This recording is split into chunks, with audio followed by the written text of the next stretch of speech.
Untuk materi kedua, materi dengan judul Etika Profesi, Konsep Filosofis dan Praktis dalam Praktek Kedokteran, Perlukah Perubahan akan disampaikan oleh Dr. Djoko Widiarto.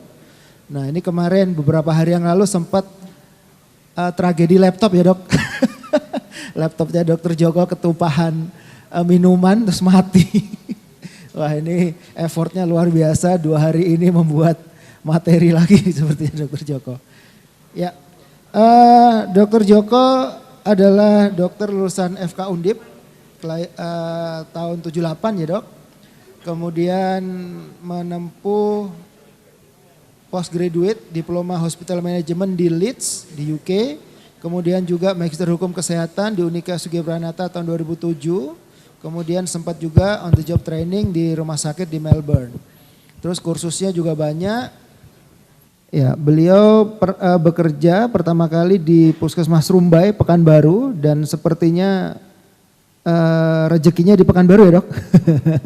Lanjut di Caltech, kemudian sampai menjadi sempat direktur juga di rumah sakit Caltech. Kemudian saat ini beliau menjadi ketua MKEK Pusat. Ketua MKEK Pusat meskipun juga sebelumnya sempat menjadi ketua ID wilayah Jawa Tengah, kemudian ketua MKEK ID wilayah Jawa Tengah. Untuk Dr. Djoko, monggo dok, kami persilahkan. Iya, silakan dokter. Boleh dok. Terima kasih. Assalamualaikum warahmatullahi wabarakatuh. Selamat pagi, salam sejahtera untuk kita semua. Salam sehat. Para guru besar, para senior, sejawat sekalian yang saya cintai. Saya merasa mendapat kehormatan untuk bisa sharing sedikit apa yang saya punya kepada kita semuanya. Izinkan saya sambil jalan-jalan dan sambil duduk kalau boleh. Ya. Slide. Ini yang sering saya kutip, suatu quotation dari seorang filsuf dari Prancis, bahwa seandainya manusia itu tidak punya etik, maka ibarat binatang buas yang berkeliaran di tengah jalan. Saya kira Dr. Hari setuju ya. Slide. Ini outline dari presentasi saya. Ada beberapa hal. Langsung. Lanjut. Lanjut. Ya. Ini juga sering saya tayangkan bagaimana perkembangan dari etika kedokteran itu setelah Perang Dunia Kedua berakhir. Jadi kalau kita lihat 48 itu deklarasi Jenewa, itu sumpah dokter ya. 49 itu International Code of Medical Ethics yang pertama kali di London. Kemudian ada satu report yang disebut dengan Belmont Report, ini suatu percobaan sipilis yang tidak manusiawi di Amerika sana. Kemudian ada beberapa peristiwa yang juga penting bagi kita. Yang 2001 kemarin itu ada report dari Institute of Medicine di Amerika yang mengatakan bahwa satu report itu berjudul To Err is Human. Jadi membuat kesalahan itu adalah kodrat manusiawi. Kemudian yang terakhir sebenarnya 2022 kemarin ada revisi terakhir dari kode etik kedokteran internasional ya, International Code of Medical Ethics. Lanjut. Nah ini beberapa isu global, saya beri tanda petik di dalam malpraktek, istilah malpraktek, karena di dalam tata hukum kita tidak dikenal istilah malpraktek, yang ada adalah pelanggaran etik, pelanggaran disiplin, dan juga pelanggaran hukum. Nah, menurut beberapa tulisan bahwa tren dari malpraktek ini makin lama makin naik di seluruh dunia, dan juga di Amerika di sana katanya nomor 3 pembunuh di Amerika itu karena kesalahan malpraktek katanya gitu. Dan lebih dari 15.000 klaim malpraktek di Amerika pada saat ini. Ini beberapa, itu ada tulisan dari International Trial Law tahun 2021 ya kalau salah ya. Lanjut. Yang menarik adalah, lanjut, bahwa tren naiknya klaim malpraktek ini menurut WMA itu ada beberapa faktor, di antaranya ada 4 faktor. Saya ingin menggarisbawahi ini yang karena adanya tekanan kepada dokter oleh pengelola managed care, ya, baik itu oleh negara maupun swasta. Ini salah satu di antaranya. Di samping itu juga karena pengaruh dari medsos, pengaruh dari publikasi di media yang cenderung mengundermine daripada para dokter. Ini sebagaimana statement dari WMA tahun 2015. Lanjut, aslinya adalah ini sebenarnya, bunyi asli dari statement WMA tahun 2015 ini. Nanti bisa dibaca. Lanjut. Menurut Nana, ciri-ciri profesi itu adalah salah satu diantaranya adalah ada kode etik, seperti sebagaimana kita saat ini ya, ada kode etiknya, kita harus punya kode etik. Lanjut. Nah, konsil sendiri beberapa tahun yang lalu, di awal-awal dulu sudah mengatakan bahwa ciri profesionalisme dokter itu ada 7 sebagaimana yang kita bisa lihat. Jadi lebih semuanya kalau saya perhatikan ini adalah suatu spirit dari altruism ya, suatu pengabdian bagi sesama. Lanjut. Menurut hemat kami, mohon maaf mungkin kita berbeda pendapat, profesionalisme dokter itu tidak akan bisa tumbuh dan berkembang kalau tidak ada support dari 3 faktor, yaitu yang pertama adalah good corporate governance, ya, tata kelola yang baik dari sebuah korporasi atau sebuah institusi.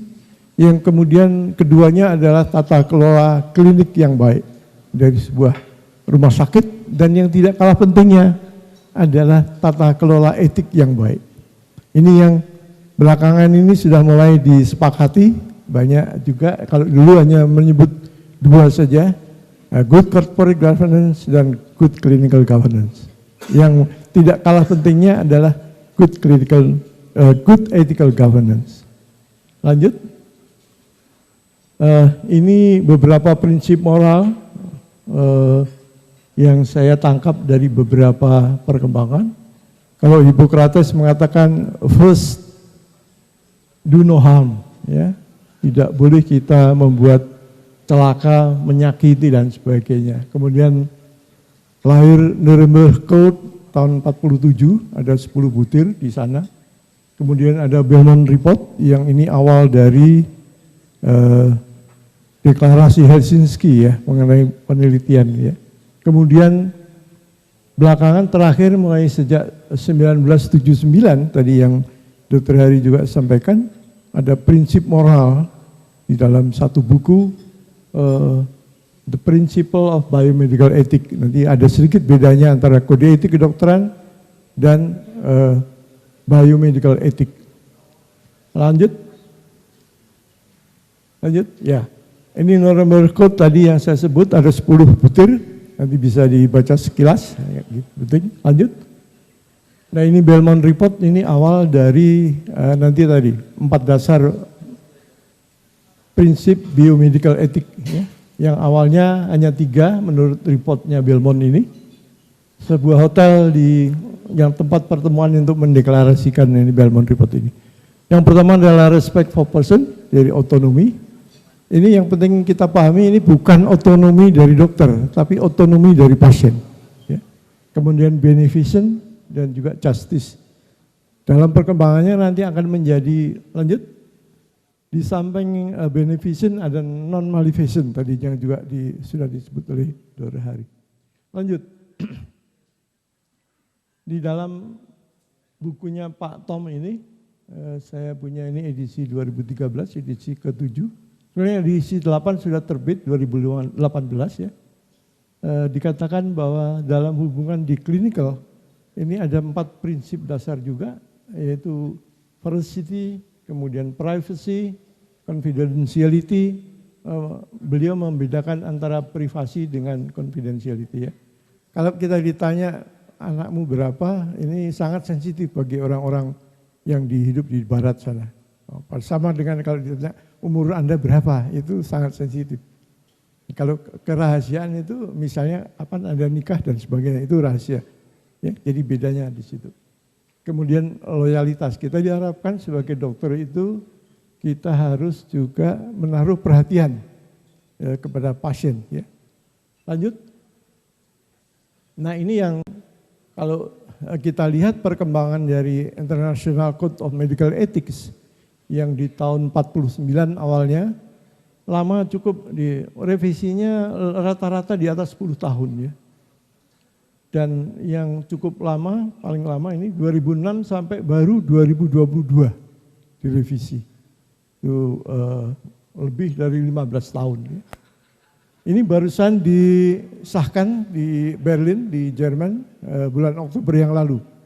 Pernah juga ada pertemuan di Jakarta, akhir bulan awal Desember, akhir tahun 2021 yang lalu. Lanjut. Ini adalah icon yang tahun sebelumnya, 2006, tetapi pada tahun 2022 yang barusan disahkan kemarin, jumlah artikelnya menjadi 40 dari yang dulu hanya 22. Lanjut. Nah ini dia yang terbaru ini, versi terbaru dari International Code of Medical Ethics-nya WMA.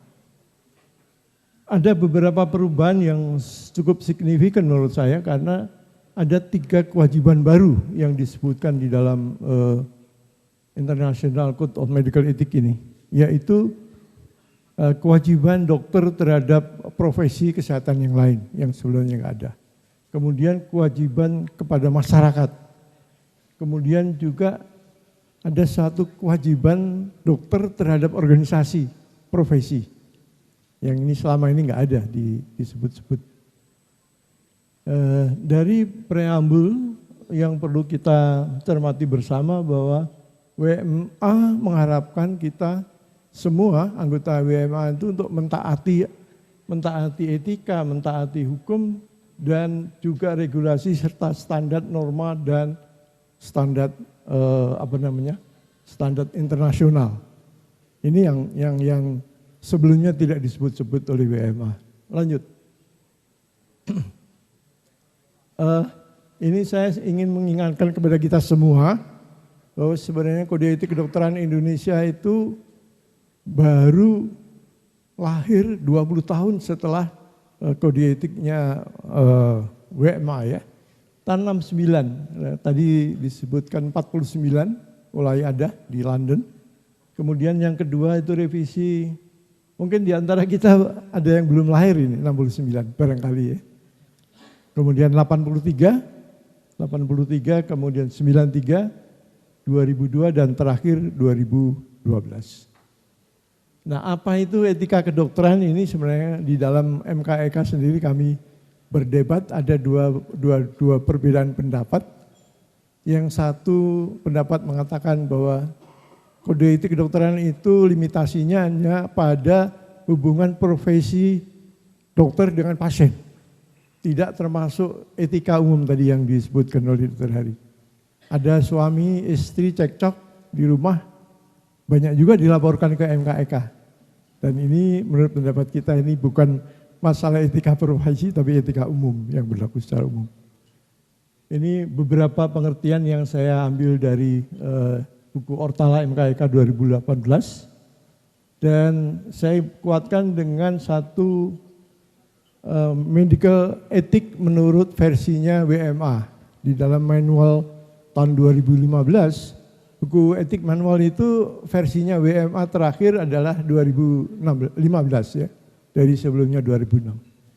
Bahwa memang etik kedokteran ini fokus pada hubungan dokter pasien dalam menjalankan profesi dokter.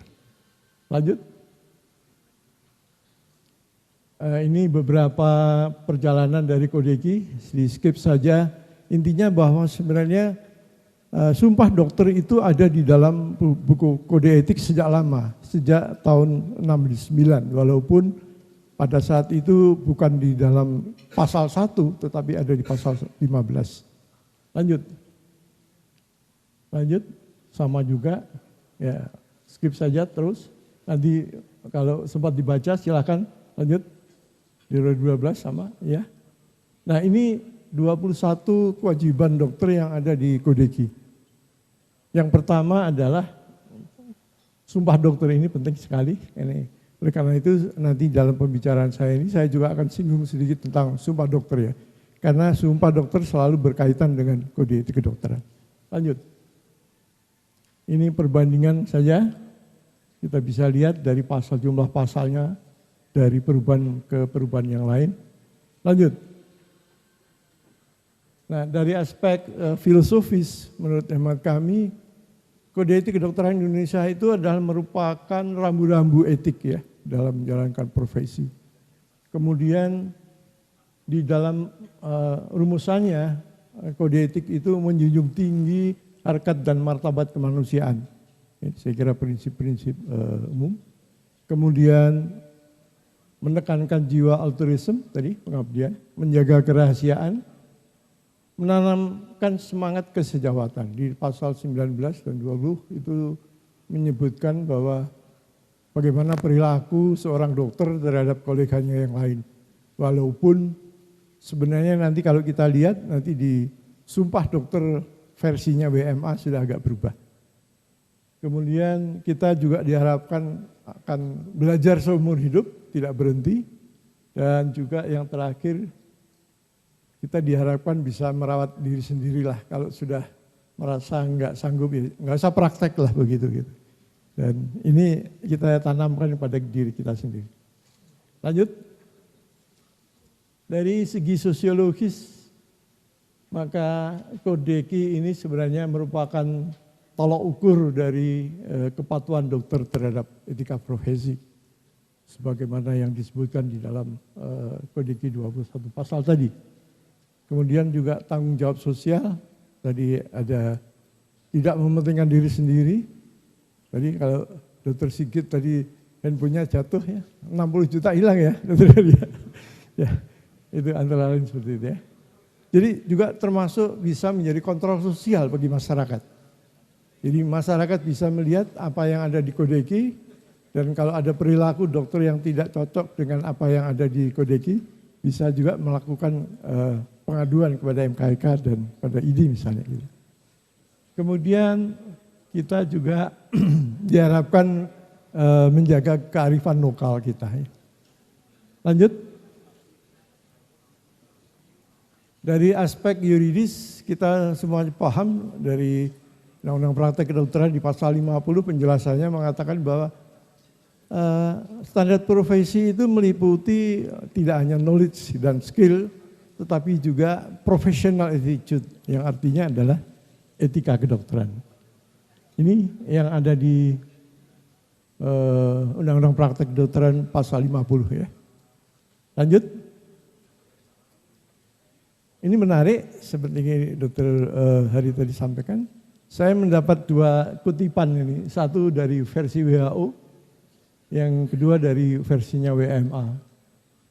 In sum, while ethic and law are different in certain ways, ethic remain a fundamental of law. Jadi tadi bahkan ekstrimnya WMA yang mengatakan kalau undang-undang aturan hukum itu tidak sesuai dengan etik, maka kewajiban dokter untuk berusaha untuk merubah.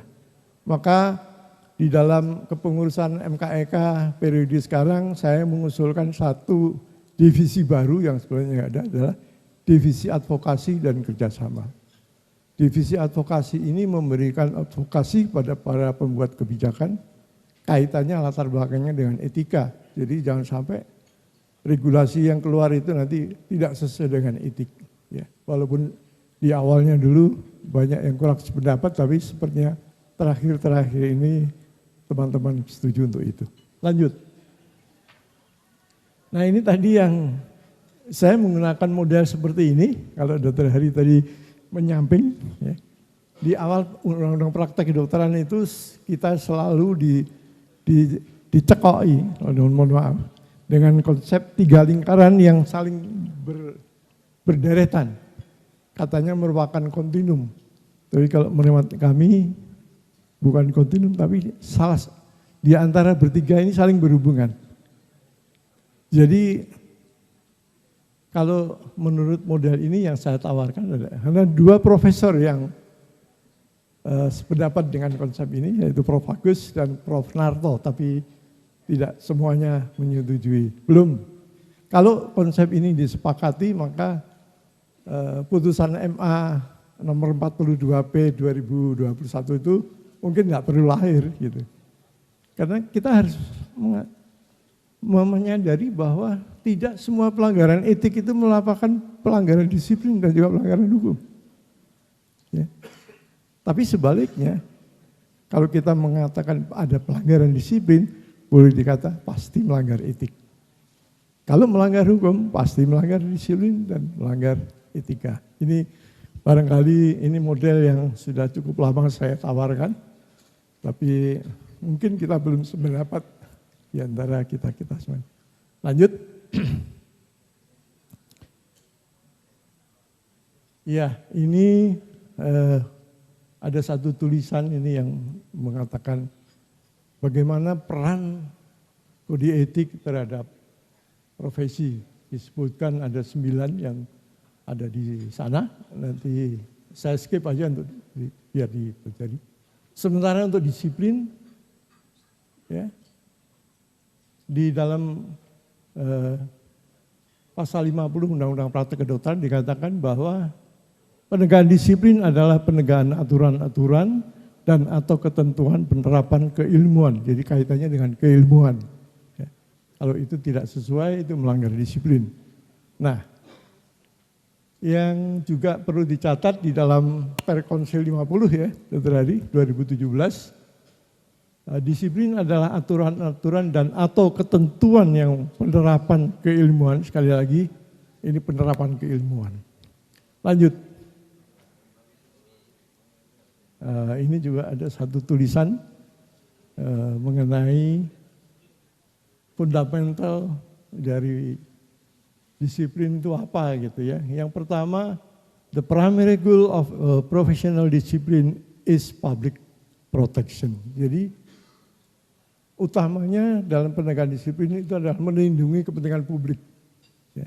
Yang kedua, there are substantive boundaries of professional discipline. Jadi ada batasan-batasan yang dikaitkan dengan disiplin profesi. Dan yang ketiga, diperlukan adanya standar. Makanya kalau kita lihat Perkonsil nomor 4 2011, 28 item itu sebelumnya kan sama-sama jumlahnya 28, tapi isinya beda ya, beda. Jadi ada wilayah-wilayah etik yang masuk juga di dalam disiplin, gitu ya. Ditarik menjadi masalah disiplin. Lanjut. Ini hukum kesehatan pengertiannya, kita skip saja. Lanjut. Lanjut. Ya, ini saya ingin mengingatkan kepada kita semua, ada beberapa hal yang perlu kita ingat, kita perlu catat. Ini Pak Einstein lagi dalam berbagai posisi deh. Yang pertama adalah kita menghadapi banyak tantangan. Kemudian yang kedua, isu tentang sumpah dan kode etik kedokteran. Kemudian putusan MA nomor 42 tahun 2021. Kemudian yang tidak kalah pentingnya adalah ada amanah dari Muktamar ID. Ya. Lanjut, tantangan kita menghadapi revolusi ICT, ya. Ada artificial intelligence, ada electronic medical record, ada telemedicine, ada di digital platform, belum lagi tadi robotik segala macam. Itu tantangan yang akan. Kemudian perkembangan bioetika sekarang ini juga semakin kompleks, ya. Yang menjadi perhatian beberapa senior itu sebenarnya tantangannya adalah bagaimana pendidikan etik di Fakultas Kedokteran kita, cukupkah, kurang atau bagaimana? Gitu. Ya. Kemudian persaingan bisnis yang semakin ketat. Sekarang ini kita bisa melihat bagaimana promosi pelayanan itu di media sosial seperti itu sampai.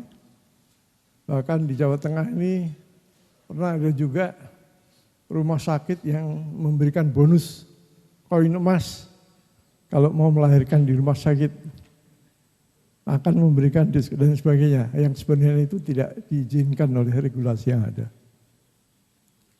Dan kita sesuai dengan apa yang disampaikan oleh Profesor Pankan, bahwa memang regulasi itu selalu ketinggalan selangkah di belakang perkembangan peradaban umat manusia. Jadi banyak regulasi yang belum diterbitkan. Contohnya misalnya tentang telemedicine yang sekarang ini juga WMA sendiri sudah memberikan guideline etik sebenarnya untuk telemedicine, tapi sepertinya kalau saya melihat bunyi dari Permenkes 20 itu belum mengadop semuanya dari panduan etiknya WMA. Kemudian ada kesan pembiaran. Mungkin saya salah, tapi faktanya kalau kita lihat sepanjang jalan promosi, mohon maaf, pelayanan kesehatan, laboratorium dan sebagainya, itu kan tidak sesuai dengan Permen 1787 ya. Tetapi mohon maaf ini barangkali Dinas Kesehatan kurang waktu untuk menangani hal-hal yang semacam begini. Etika bisnis yang lain. Kita ada beberapa etika bisnis yang menyangkut urusan kita, tetapi bagaimana sikap kita misalnya, IPMG misalnya, 24 perusahaan farmasi asing yang beroperasi di Indonesia, kaitannya dengan promosi. Kalau dulu kita ingat, kalau kita buat seminar ilmiah, tidak boleh ada pamflet promosi obat ataupun teknologi apapun. Tapi semenjak 2013, klausul-klausul itu sudah nggak ada lagi. Jadi boleh ada sekarang ini, ya, contohnya. Sementara perlindungan hukum kita ini nggak jelas ya. Perintahnya undang-undang kita akan mendapat perlindungan, tapi sampai sekarang PP perlindungan hukum itu nggak keluar-keluar sampai sekarang. Sudah lebih dari 10 tahun. Mudah-mudahan kita masih banyak panutan yang kita bisa ikuti dari para senior kita. Ini harapannya. Kemudian yang slide. Ini cerita tentang Sumpah Dokter dari awal. Di internasional itu dulunya banyak versi. Kemudian disatukan versinya WMA. Dan versi terakhir dari WMA adalah 2017 yang lalu. Sementara di Indonesia, Sumpah Dokter itu ada diatur di dalam kode etik. Tapi ternyata ada versi lain yang Mohon maaf, 5 menit lagi dokter. Baik, disebutkan di dalam PP nomor 52 tahun 2017. Lanjut. Ini versi sumpah berdasarkan Deklarasi Jenewa 48. Lanjut. Nah ini versi sumpah menurut PP 52 2017 dan PP 26 tahun 60. Sama, hanya cara penulisan yang satu dengan huruf besar, yang lain dengan huruf kecil. Isinya sama. Lanjut. Ini yang ada di Kodeki. Karena di dalam Undang-Undang 20 itu disebutkan bahwa sumpah dokter itu berdasarkan kode etik profesi yang ditetapkan dalam PP. Jadi seyogianya PP itu mengacu pada sumpah yang ada di Kodeki. Tapi faktanya sumpah itu mengacu pada PP yang sudah lama sekali. 26 tahun 60 yang sudah lama kita tinggalkan. Lanjut. Ini versinya Deklarasi Jenewa 2017, mereka tidak menyebut lagi dengan Precision Oath tapi Precision Pledge, janji saja gitu ya. Lanjut. Nah ini perbandingan antara sumpah dokter kita dengan yang ada di Deklarasi Jenewa terakhir. Ada 3 hal yang belum ada di dalam kodeki kita, seperti yang saya bold merah itu. Lanjut.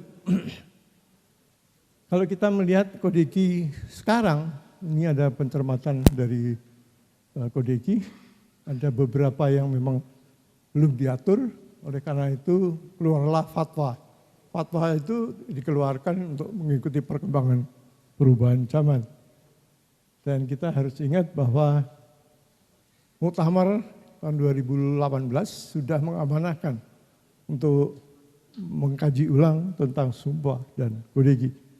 Ini dikuatkan lagi dengan Muktamar kemarin di Banda Aceh. Lanjut. Nah ini yang kemarin saya cerita sama Dr. Hari, ada putusan MA nomor 42 tahun 2021 yang mengatakan bahwa pasal 79 ayat 4 dari Perkonsil 50 itu tidak mempunyai kekuatan hukum yang mengikat lagi. Artinya apa? Kalau di Perkonsil itu dikatakan bahwa putusan itu tidak bisa dipakai untuk alat bukti dalam hukum. Artinya ini bisa saja menjadi barang bukti ya menurut MA ini. Lanjut. Ini Muktamar Banda Aceh. Lanjut. Sebagai lanjut, Maisis, saya ingin mengatakan bahwa Kodeki saat ini sudah lebih dari 20 tahun umurnya. Ada dua versi sumpah, yaitu versi di Kodeki dan versi di PP 52 tahun 2017. Kita harus ingat bahwa amanah memerintahkan kita untuk merevisi sumpah dan etika kedokteran. Saya kira lanjut. Ya, akhirnya saya berharap kalau ada komen silahkan dengan senang hati. Lanjut. Terima kasih, mohon maaf kalau ada yang kurang.